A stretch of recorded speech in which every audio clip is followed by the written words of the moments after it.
ಪ್ರಪಂಚದಲ್ಲಿ ಎಂತ ಕೆಟ್ಟ ಮನುಷ್ಯ ಆದ್ರೂ ತನ್ನ ಶತ್ರುಗಳಿಗೂ ಈ ತರ ನಂಬಿಕೆ ದ್ರೋಹ ಮಾಡಲ್ಲ. ಆ ಥರದ್ ನಂಬಿಕೆ ದ್ರೋಹ ಮಾಡಿ ನಾನು ಕತ್ಕೊಯ್ದಿದ್ದೀರಾ. ಇಷ್ಟೆಲ್ಲ ಮೋಸ ಮಾಡಿ ಈ ಖುಷಿಯಾಗಿ ಬಂದು ನನ್ನ ಮುಂದೆ ನಿಂತಿದ್ದೀರಲ್ಲ, ನಿಮ್ಗೆ ಈ ಥರ ಮೋಸ ಮಾಡಕ್ ಮನ್ಸಾದ್ರೂ ಹೇಗೆ ಬರುತ್ತೆ? ಶ್ರೀಮಂತ, ಈ ಥರ ಮೋಸ ಮಾಡ್ಬೇಕಂತ ಎಷ್ಟು ದಿನದಿಂದ ಅನ್ಕೊಂಡಿದ್ರಿ? ಹೆತ್ತು ಮಕ್ಕಳನ್ನೇ ಬಾವಿಗೆ ತಳ್ಳಿ ಆಳ ನೋಡೋ ಬುದ್ಧಿ ನಿಮಗೆ ಯಾವಾಗ್ಲಿಂದ ಬಂತಪ್ಪ? ನನ್ನ ಮಗ ಸತ್ರು ಪರವಾಗಿಲ್ಲ ಅಂತ ಹೇಗೆ ಅನ್ಕೊಂಡ್ರಿ?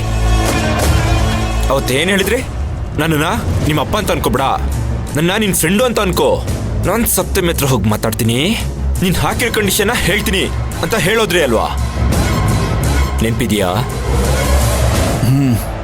ಅದಾಗಿ ಸ್ವಲ್ಪ ಹೊತ್ತಾದ್ಮೇಲೆ ಖುಷಿಯಾಗಿ ಬಂದು, ಶ್ರೀಮಂತು ಸಪ್ತಮಿ ನಿನ್ನ ಕಂಡೀಷನ್ಗೆ ಒಪ್ಕೊಂಡಿದ್ದಾಳೆ, ನೀವು ಮದುವೆ ಆದ್ಮೇಲೆ ಬೇರೆ ಮನೆ ಮಾಡ್ಕೊಂಡು ಹೋಗ್ಬೋದು ಅಂತ ಹೇಳಿದ್ರಿ.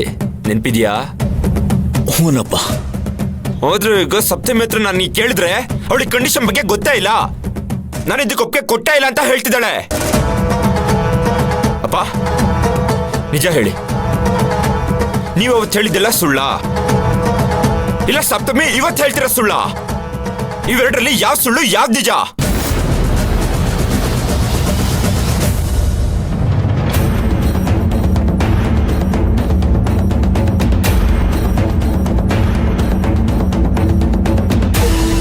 ಸಪ್ತಮಿ ರೂಮಲ್ಲಿ ಏನು ಮಾತಾಡ್ತಾ ಇದ್ದಾರೋ ಏನೋ.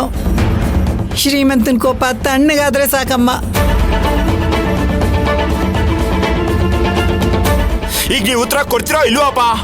ಹೇಳ್ತೀನಿ ಶ್ರೀಮಂತು, ಹೇಳ್ತೀನಿ. ಸಪ್ತಮಿ ಸುಳ್ಳು ಹೇಳಲಿಲ್ಲ, ಅವಳು ಹೇಳಿದ ಎಲ್ಲ ಸತ್ಯ. ಮದುವೆ ಆದ್ಮೇಲೆ ಬೇರೆ ಮನೆ ಮಾಡ್ಕೊಂಡು ಹೋಗ್ಬೇಕು ಅನ್ನೋ ನಿನ್ನ ಕಂಡೀಷನ್ ಬಗ್ಗೆ ನಾನು ಸಪ್ತಮಿ ಹೇಳಲೇ ಇಲ್ಲ. ಅವಳ ಹತ್ರ ಹೇಳಿದ್ದೀನಿ ಅಂತ ನಿನ್ನ ಹತ್ರ ಸುಳ್ಳು ಹೇಳಿದೆ. ಜೊತೆಗೆ ನಿನ್ನ ಕಂಡೀಷನ್ಗೆ ಸಪ್ತಮಿ ಒಪ್ಕೊಂಡಿದ್ದಾಳೆ ಅಂತಾನು ನಿನ್ನ ಹತ್ರ ಸುಳ್ಳು ಹೇಳಿದೆ. ಇದ್ರಲ್ಲಿ ಸಪ್ತಮಿ ತಪ್ಪು ಏನೂ ಇಲ್ಲ. ತಪ್ಪು ಮಾಡಿದ್ದೆಲ್ಲ ನಾನು. ನನಗೇನು ಬೇಕಾದ್ರೂ ಹೇಳೋ, ಆದ್ರೆ ಸಪ್ತಮಿಗೆ ಮಾತ್ರ ಬೈಬೇಡ ಕಣೋ.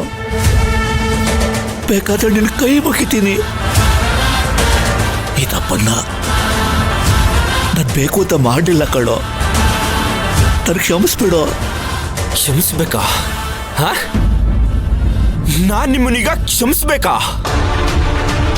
ನಾನು ಇಲ್ಲಿವರೆಗೂ ಬೇರೆ ಮನೆ ಮಾಡ್ಕೊಂಡು ಹೋಗ್ತೀನಿ ಅಂತ ಹೇಳ್ದೆ ಇರ್ಬೋದಿತ್ತಲ್ವಾ? ಯಾಕೊತ್ತಾ? ಯಾಕಂದ್ರೆ ನನಗೆ ನಿಮ್ಮ ಮೇಲಿರೋ ನಂಬಿಕೆ ಅಪ್ಪ, ನಂಬಿಕೆ. ನೀವು ಯಾವತ್ತೂ ನನಗೆ ಮೋಸ ಮಾಡಲ್ಲ ಅನ್ನೋ ನಂಬಿಕೆ. ಈ ನಂಬಿಕೆ ವಿರುದ್ಧವಾಗಿ ನೀವು ನನಗೆ ಏನು ಕೊಟ್ರಿ? ಮೋಸ, ದಗ, ವಂಚನೆ. ಇಲ್ಲ ಶ್ರೀಮಂತು, ನಾನು ನಿನಗೆ ಮೋಸ ಮಾಡಿಲ್ಲ, ನಾನು ನಿನಗೆ ದ್ರೋಹನೂ ಮಾಡಿಲ್ಲಪ್ಪ. ಏನಿಲ್ಲ? ಏನಿಲ್ಲ ಹೇಳಿ.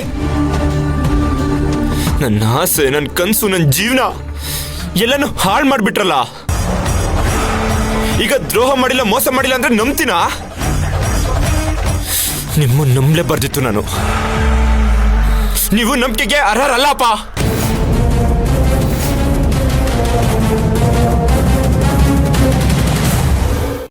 ಅಲ್ಲ, ನಾನು ನಿಮ್ಗೇನ್ ಮಾಡಿದೆ? ನಾನು ನಿಮ್ಗೇನ್ ಮಾಡಿದೆ ಅಂತ ಈ ತರ ಬೆನ್ನಿಗೆ ಚೂರಿ ಹಾಕಿದ್ರಿ?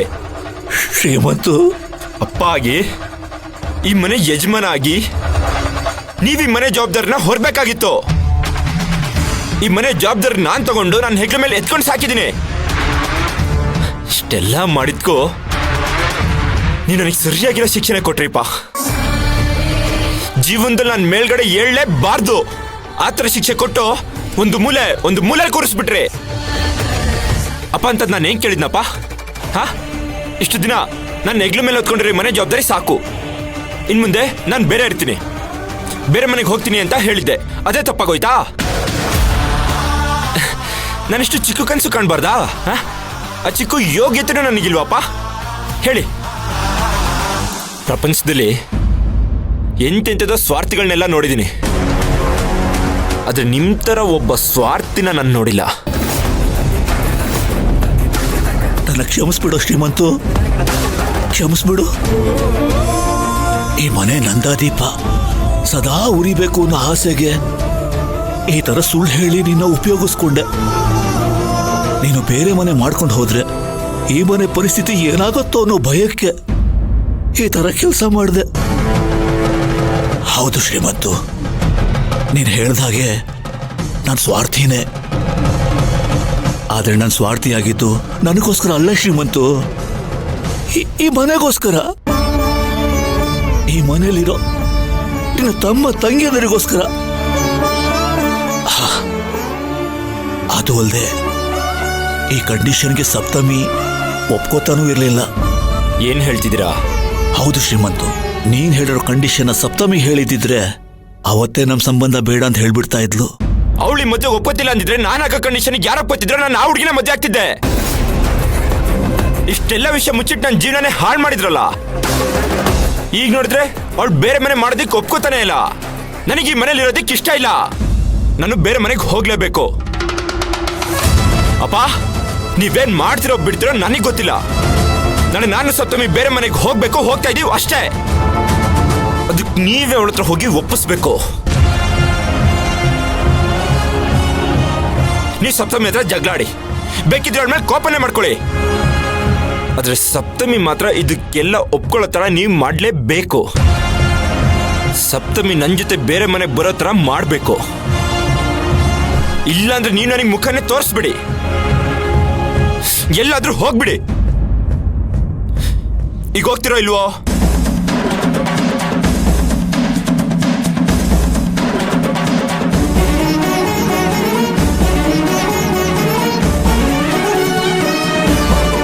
ಶ್ರೀಮಂತು,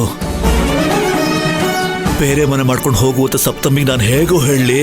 ಈ ಸಮಸ್ಯೆನ ಶುರು ಮಾಡಿದ್ದೆ ನೀವು. ಅಂದ್ಮೇಲೆ ಬಗೆಹರಿಸ್ಬೇಕಾದ್ರೆ ನೀವೇ ತಾನೇ. ಮಾಡಿರೋ ಪಾಪಕ್ಕೆ ಪರಿಹಾರ ಹುಡುಕ್ಲೇಬೇಕಪ್ಪ.